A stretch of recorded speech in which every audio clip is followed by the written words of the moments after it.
আর এই আল্লাহ শব্দটি পৃথিবীর বিভিন্ন ধর্মগ্রন্থে বর্ণিত হয়েছে। হিন্দু ধর্মগ্রন্থে উল্লেখ করা আছে, ঋগ্বেদে উল্লেখ করা আছে। ঋগ্বেদ মণ্ডল নম্বর 3, সূক্ত নম্বর 30, মন্ত্র নম্বর 10। ঋগ্বেদ মণ্ডল নম্বর 9, সূক্ত নম্বর 67, ঋক নম্বর 30। এছাড়াও আরও বিভিন্ন জায়গায় বর্ণিত হয়েছে। আর এই আল্লাহ শব্দটি বাইবেলে বর্ণিত হয়েছে, বাইবেলে উল্লেখ করা আছে।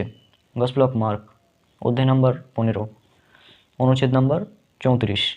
বলা হয়েছে কি, এলোই এলোই লামা সবক্তনি, আল্লয় আল্লয় লামা সবক্তনি, অর্থাৎ হে ঈশ্বর তুমি কেন আমাকে পরিত্যাগ করলে।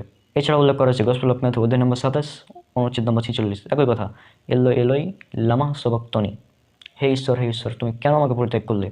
আর এই যে হিব্রু উদ্ধৃতি এলোই এলোই লামা সবক্তনি, এই উদ্ধৃতিটি সব বাইবেলে রয়েছে, সমস্ত প্রকার বাইবেলে রয়েছে। সান্তা অনুবাদটাও আছে, কিন্তু এই হিব্রু উদ্ধৃতিটি এখানে রয়েছে। হিব্রু উদ্ধৃতিটি এখানে রয়েছে কেন, এর কারণ আল্লাহ সুবহানাহু ওয়া তাআলা ভালো জানেন, সমস্ত বাইবেলে রয়েছে।